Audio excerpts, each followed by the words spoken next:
तफसीलात से पहले नजर डालते हैं सुर्खियों पर।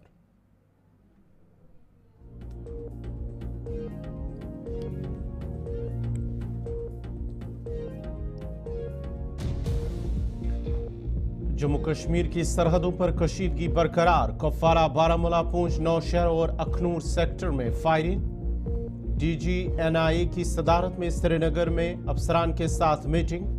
कंधार हाईवे के मुलजिम मुश्ताक जरगर के श्रीनगर में वाक़ा घर पर पुलिस का छापा।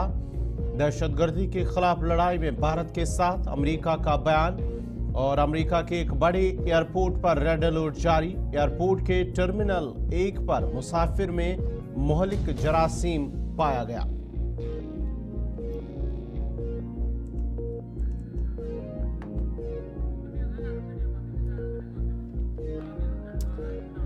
और पेश खबरों की तफसील। सबसे पहले बड़ी खबर श्रीनगर से आ रही है, जहां पर एनआईए के डायरेक्टर की सदारत में एक आला सतही मीटिंग मुनक्कद हुई है। आपको बताते चले कि एनआईए के डायरेक्टर की जानिब से कल वादी कश्मीर का दौरा किया गया और दौरे के दौरान उन्होंने 22 सरन पहलगाम इलाके का कल दौरा किया। जाइए वाक़े पर, जहां पर वो हादसा पेश आया था जिसमें 26 लोगों की जान चली गई। हमला हुआ था 22 सरन पहलगाम इलाके के अंदर, वहां पर उन्होंने आज खुद मुआयना किया है। और आज श्रीनगर के अंदर उन्होंने अफसरान के साथ मीटिंग की। पहलगाम हमले के हवाले से श्रीनगर के अंदर अफसरान के साथ एक जायजा मीटिंग की सदारत की है।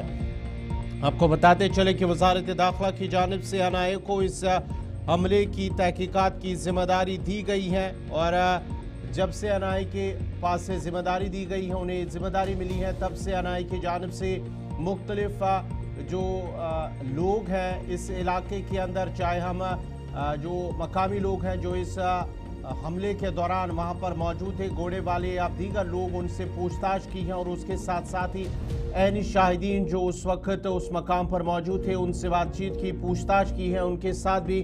और कल डीजी की जानिब से आज खुद उस मकाम पर उन्होंने दौरा किया है और वहां पर भी सूरत हाल का खुद उन्होंने जायजा लिया। और आज सुबह श्रीनगर के अंदर अफसरान के साथ एक जायजा मीटिंग की सदारत की है।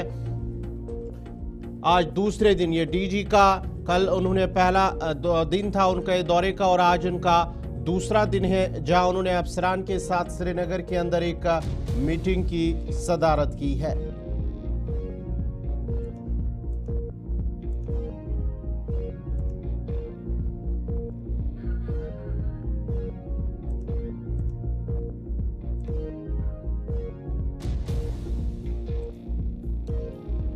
नाज़रीन, आपको बताते चले कि 22 अप्रैल को पहलगाम के 22 सरन इलाके में जो हमला हुआ था जिसमें 26 लोगों की जान चली गई थी, जिसमें 25 सयाह और एक मकामी शहरी। उसके बाद ही वज़ीर दाखिला की जानिब से जो अहकाम जारी किए गए थे कि इस हमले की तहकीकात एनआईए को सौंपी गई हैं, दी गई हैं। और उसके बाद एनआईए पूछताछ उन लोगों से भी कर रहे हैं जो उस वक्त उस मकाम पर मौजूद थे, घोड़े वाले और दीगर लोगों और ऐनी शाहिदीन से भी। और कल डीजी एनआईए की जानिब से 22 सरन इलाके का उन्होंने दौरा किया और आज श्रीनगर के अंदर उन्होंने अफसरान के साथ मीटिंग की है। तफसीलात के लिए सीधा श्रीनगर चलते हैं अपने नुमाइंदे इमरान नाइको के पास। इमरान, जरा अपडेट कीजिएगा, क्या कुछ तफसीलात हैं आज डीजी का दूसरा दौरा एनआईए की जानिब से, जहां आज अफसरान के साथ उन्होंने एक मीटिंग की सदारत की है, क्या कुछ अपडेट है? साहब, ये डीजी एनआईए कश्मीर के दौरे पर हैं। कल वो यहाँ पहुंचे थे श्रीनगर, उसके बाद वो पहलगाम के 22 सरन वैली में पहुंचे थे जहाँ पे ये 22 तारीख का हमला हुआ था। और तकरीबन 3 घंटे तक उन्होंने स्पॉट पर मुआयना किया और वहाँ 3D जो ग्राफी है वो भी की गई थी, मैपिंग की गई थी। और साथ साथ उनके जो एनआईए के टॉप ऑफिसर्स हैं वो भी मौजूद थे। Jammu Kashmir police, army, CRPF और जितनी भी इंटेलिजेंस एजेंसी के ऑफिसर्स हैं वो उनके साथ मौजूद थे। तो कुल मिला के ग्राउंड असेसमेंट की गई और सारी सूरत हाल का जायजा लिया गया। जो एंट्री एग्जिट पॉइंट्स थे उसकी 3D मैपिंग की गई और जो विटनेसेस हैं उनको भी उनके जो स्टेटमेंट्स है वो रिकॉर्ड किए गए। और उसके बाद वो उन्होंने साउथ कश्मीर के अंदर ही अहम मीटिंग्स की सदारत की। और आज चूंकि वो श्रीनगर के अंदर है और यहाँ पे भी कुछ अहम मीटिंग्स हो रही हैं उनकी क़यादत में, उनकी सदारत में डीजी एनआईए की, और जिसमें उनके साथ ऑलरेडी DIG भी हैं, IGP NI हैं, टॉप ऑफिशियल्स NIA के, और साथ साथ यहाँ जम्मू कश्मीर पुलिस के ऑफिशियल्स हैं और दीगर जो सिक्योरिटी एजेंसियों के टॉप ब्रॉज हैं, ऑफिशियल्स हैं, वो उनके हमरा मौजूद हैं। और कुल मिला के एक तो ये कि जो पहलगाम अटैक हुआ जिस उसमें चूंकि इस वक्त NIA ही उसकी तहकीकात कर रही है, वो उन्हीं को ये केस जो है सौंपा गया है और वही इसको प्रोब करती है। और दूसरा ये ओवरऑल अभी जो सिक्योरिटी सिनेरियो है उसका भी यहाँ ग्राउंड जीरो पे जायजा लिया जा रहा है, उसका रिव्यू लिया जा रहा है।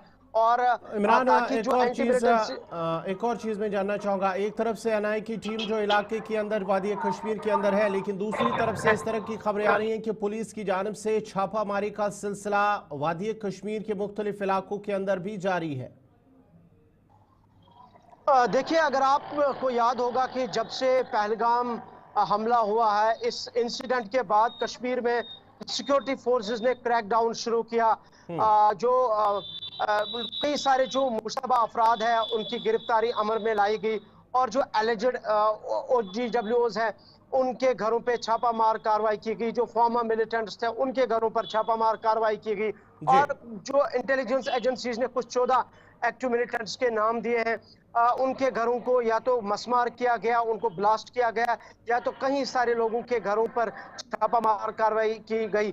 और कुल मिला के ये जो एंटी मिलिटेंसी के जो एक्टिविटीज है या इसके खिलाफ जो कार्रवाई है, चाहे वो जम्मू कश्मीर पुलिस हो या दीगर सिक्योरिटी एजेंसीज हो, वो मुसलसल जारी है। और आज भी इतलात है कि आज भी बहुत सारी जगहों पे जो रेड्स हैं, जो छापामार कार्रवाई है, वो जारी रही। और कल भी आपको याद होगा कि श्रीनगर के अंदर तकरीबन 21 मकामात पर पुलिस ने छापामार कार्रवाई की, जिसमें कुछ मुबैना जो OGWs हैं, कुछ साबिक जो मिलिटेंट्स हैं या दीगर जो मुश्तबा अफराद हैं या जो बैनर्ड ऑर्गेनाइजेशन से ताल्लुक रखने वाले लोग हैं, तो उनके घरों पर छापामार कार्रवाई की गई। और कुल मिला के इस हमले के बाद जहां जम्मू कश्मीर में इस वक्त रेड अलर्ट आयद किया गया है, रेड अलर्ट पर है जम्मू कश्मीर, और दूसरी जानिब हम देख रहे हैं कि सिक्योरिटी एजेंसियों की जानिब से कश्मीर वैली में स्पेशली मुसलसल जो क्रैकडाउन है, जो एंटी मिलिटेंसी की जो बहुत शुक्रिया इमरान नायक को, आपका तफसीलात फराहम कर रहे थे श्रीनगर से, जहां पर NIA के डायरेक्टर की सदारत में श्रीनगर के अंदर एक मीटिंग हुई है, जायजा मीटिंग हुई है, जहां पर इस हमले के बाद ही लगातार एक तो मीटिंगों का सिलसिला, दूसरी तरफ से पुलिस की जानिब से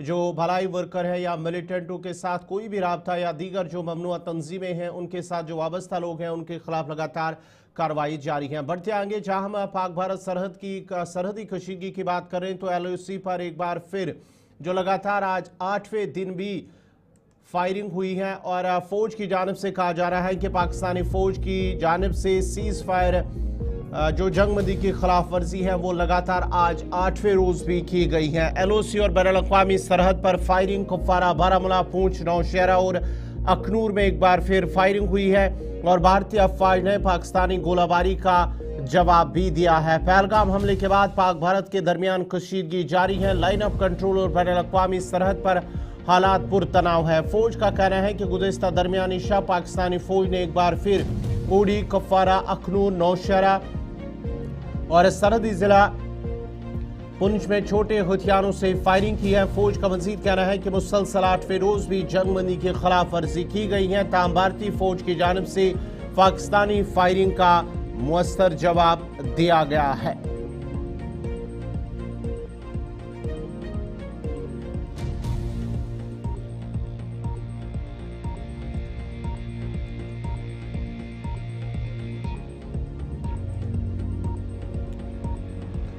इधर पाक भारत कशीदगी के बीच लाइन ऑफ कंट्रोल और बैनुल-अक़वामी सरहद के नजदीक लोगों में डर और खौफ का माहौल पैदा हुआ है और लोग अपनी जान बचाने के लिए जेर जमीन बंकरों में साफ सफाई और राशन जखीरा कर रहे हैं। जिला पूंछ में साउजिया सेक्टर के लोगों का कहना है कि वो फौज के साथ है। उनका कहना है कि उन्होंने पहले भी फौज का साथ दिया और आज भी वो फौज के साथ खड़े हैं। पहलगाम दहशतगर्दाना हमले के बाद पूरे मुल्क में गम और गुस्से की लहर है और जिसको देखते हुए इस वक्त हिंदुस्तान और पाकिस्तान में जो है वो तनाज़े का माहौल बना हुआ है। वहीं सरहदों पर भी जो है वो कशीदगी का माहौल है। इस वक्त हम ज़िला पुंछ की तहसील मंडी के सरहदी इलाका साबची में मौजूद है और मेरे पीछे आप देख सकते हैं ये फेंसिंग लाइन यहाँ पर जो है वो लगी हुई है।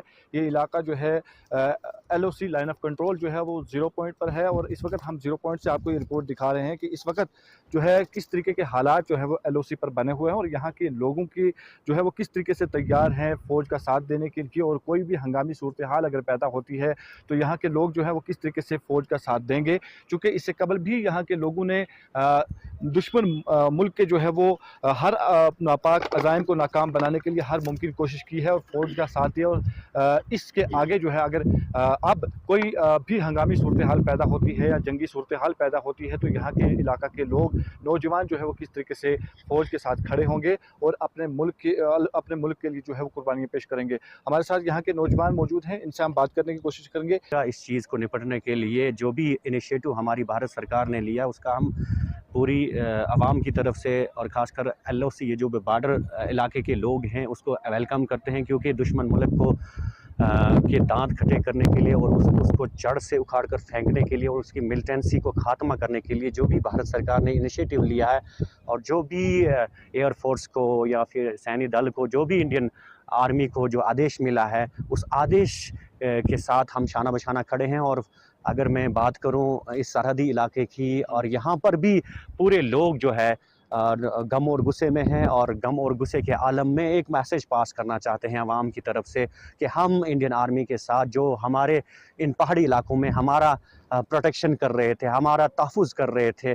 इससे पहले अगर हम चैन की नींद सो रहे थे, ये इंडियन आर्मी और इस सैनिक की बदौलत हम कर रहे थे, लेकिन आज हमारे लिए इम्तिहान की घड़ी आ गई है कि हम मुल्क में माहौल बना हुआ है और सरहदों पर जिस तरीके का माहौल है, कशीदगी का माहौल है, इसको लेकर यहाँ की सरहदी जो इलाका की आवाम है उसमें किस तरीके का माहौल है? क्या कुछ कहना चाहेंगे हिंदुस्तानी जो गवर्नमेंट का जो फैसला लिया गया इसको लेकर?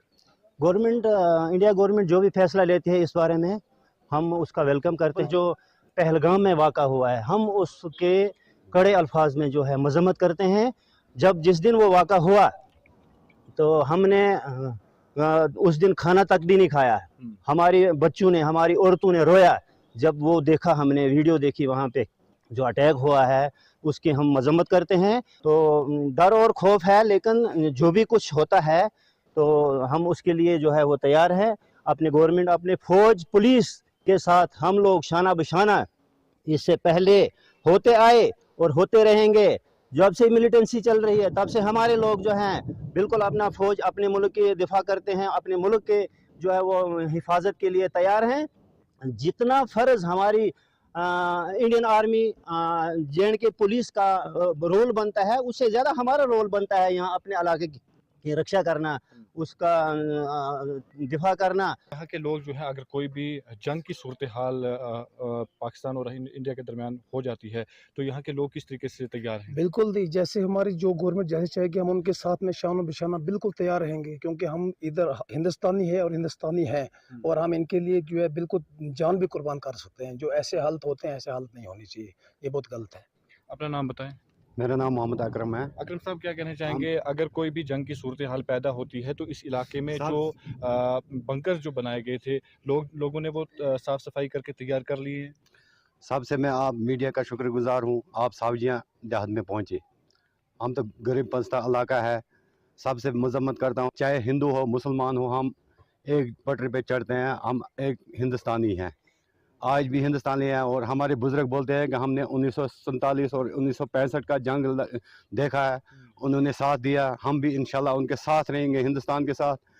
तो जैसे हमारे बुजुर्गों ने इधर ही ठिकाना किया, हम भी इधर ही ठिकाने करेंगे और फौज हमारे साथ, हम फौज के साथ। तो शुक्रिया। तो ये थे यहाँ की सरहदी इलाका सावचियाँ की आवाम, जिन्होंने तफसील तौर पे बताया कि जो हिंदुस्तानी गवर्नमेंट की तरफ से जो फ़ैसला लिया गया है उनका इन्होंने वेलकम किया है और इन्होंने ये वाज़ेह किया है कि वो हर हंगामी सूरत हाल में फ़ौज का साथ देने के लिए तैयार है और इससे कबल भी जो है उन्होंने फ़ौज का साथ देकर दुश्मन मुल्क की जो है हर नापाक कोशिश को जो है वो नाकाम किया है। और इसके बाद भी अगर कोई भी हंगामी सूरत हाल पैदा होती है, कोई जंग की सूरत हाल पैदा होती है, तो यहाँ की आवाम जो है, यहाँ का बच्चा जो है वो फ़ौज के साथ देकर इस मुल्क का तहफ़्फ़ुज़ करेगा, इस मुल्क की जो है वो रक्षा करने के लिए ये हर वक्त जो है वो तैयार है।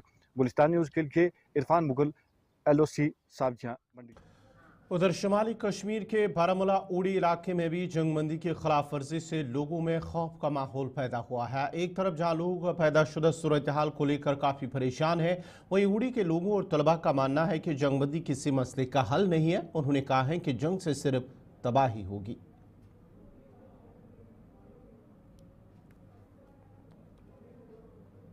आपकी तरफ से दोनों मुल्कों के जो प्राइम मिनिस्टर हैं उनसे क्या अपील रहेगी? सर मेरी अपील यही रहेगी कि वार जो है वो नहीं होनी चाहिए सर। बातों से सर मीटिंग करके काम किया जाए सर।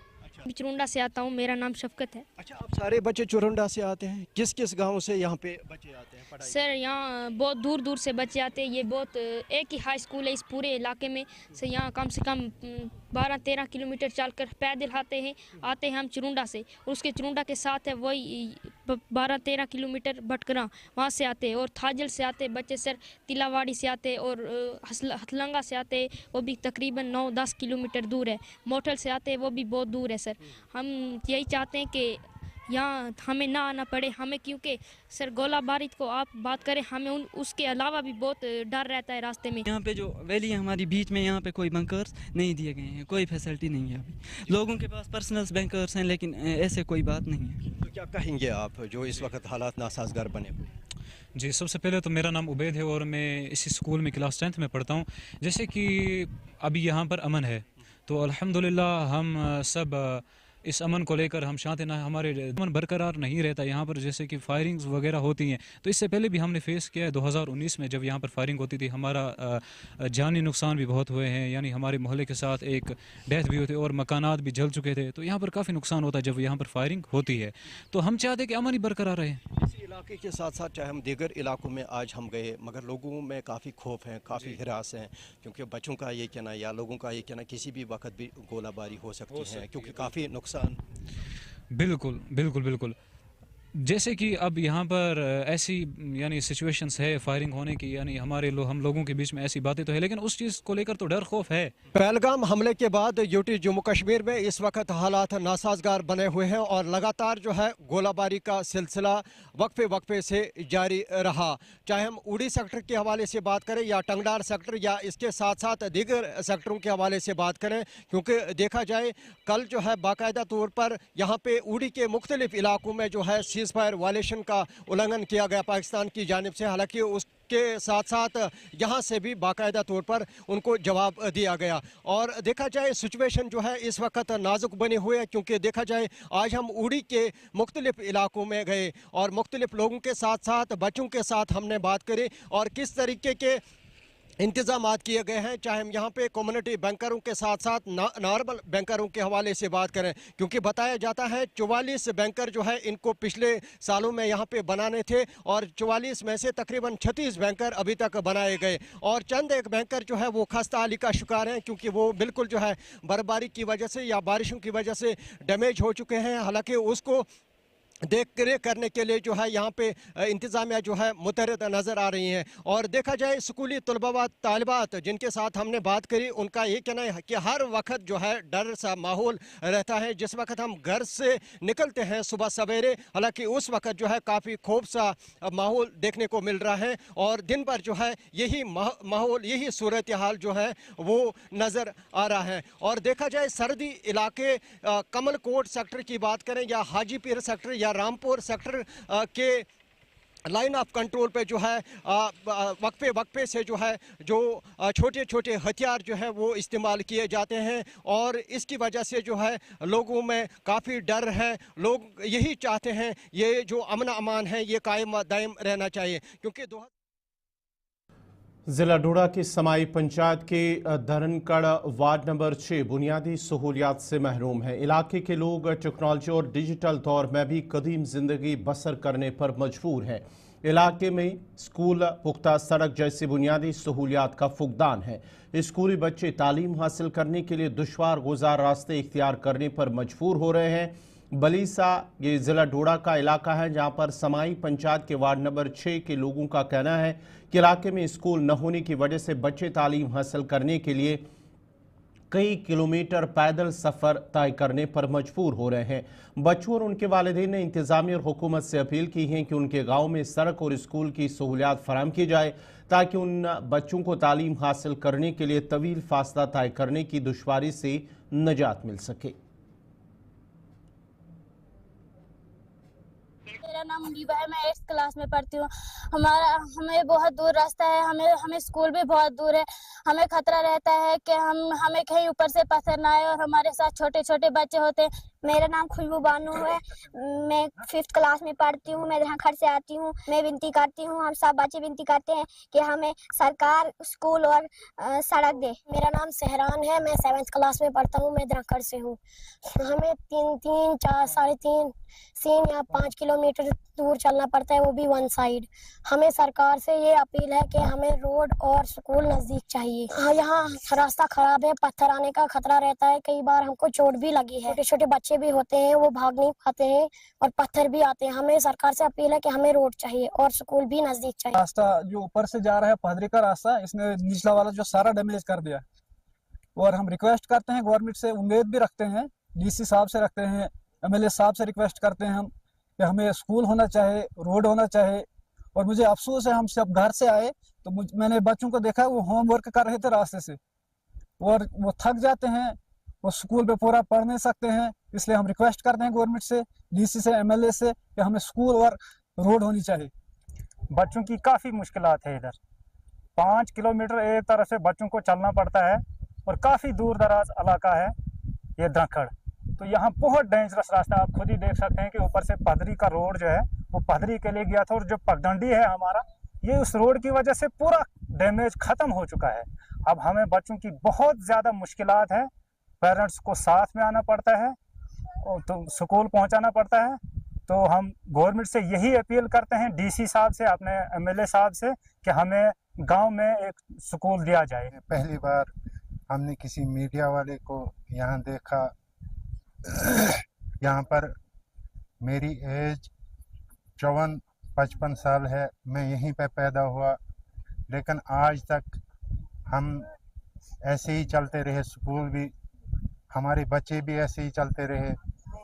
अब रोड की खस्ताहाली है, हमें इनके साथ आना पड़ता है, बच्चों के साथ। हमें रोड नहीं है, हमें स्कूल नहीं है और हम उसी पिछले ज़माने में अभी जी रहे हैं।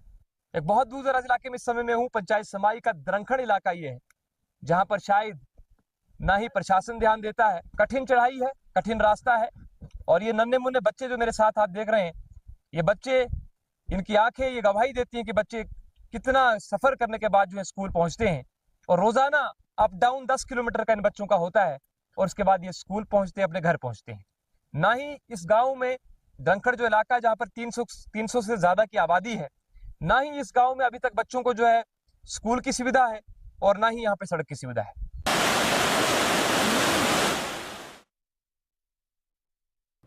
चलिए नाज़रीन, अवंतीपुरा से बड़ी खबर आ रही है जहां पर चरसो टोल प्लाजा अवंतीपुरा के करीब एक सड़क हादसा पेश आया है जिसके नतीजे में एक नौजवान की मौत हुई है। पापुर का एक 26 साल नौजवान आज अवंतीपुरा के चरसो टोल प्लाजा के करीब सड़क हादसे में जख्मों की ताब न लाते हुए चल बसा है। ओहदेदारों का कहना है कि जख्मी शख्स की शिनाख्त फरियाद फयाज के नाम से हुई है और जिसकी शिनाख्त चंधारा के रहने वाले, चंधारा पांपुर का रहने वाला ये नौजवान है फरहाद फयाज। और हादसे के दौरान ये शदीद जख्मी हुआ है और जब ये जख्मी हुआ तो उसके बाद ही अगरचे उन्हें सब डिस्ट्रिक्ट अस्पताल बिजबिहारा ले जाया गया, ताहम कुछ देर में ही इसे इलाज के लिए श्रीनगर अस्पताल दाखिल कराया गया, ताहम वो जख्मों की ताब न लाते हुए दम तोड़ बैठा। पुलिस ने इस सिलसिले में केस दर्ज करके तहकीकात शुरू कर दी है।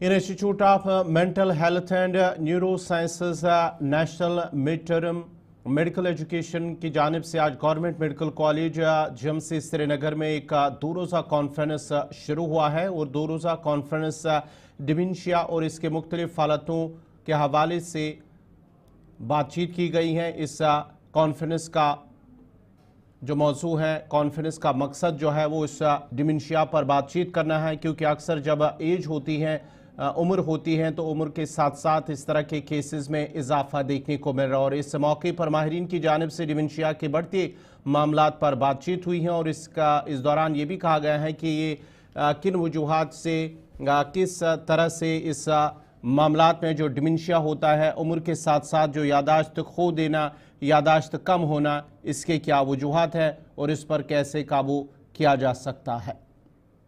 On the topic of dementia, as you all know, elderly में आजकल बहुत देख रहे हैं क्योंकि एजिंग पॉपुलेशन है, सो dementia is on the rise. So इस बारे में जो हमारी एक national conference mid term CME है, organised by the Indian association of geriatric mental health and IMHANS Srinagar, तो इसी बारे में आज हमारे काफ़ी सारे ये डेलीगेट्स आए हुए हैं, गेस्ट फैकल्टी आई हुई है, and they will be deliberating on this important topic that is dementia. नाज़रीन, इसी के साथ ही उर्दू खबरनामा इख्तिताम पज़ीर हुआ चाहता है। अपने मेज़बान गौहर कुछी को इजाज़त दीजिए। अल्लाह हाफ़िज़।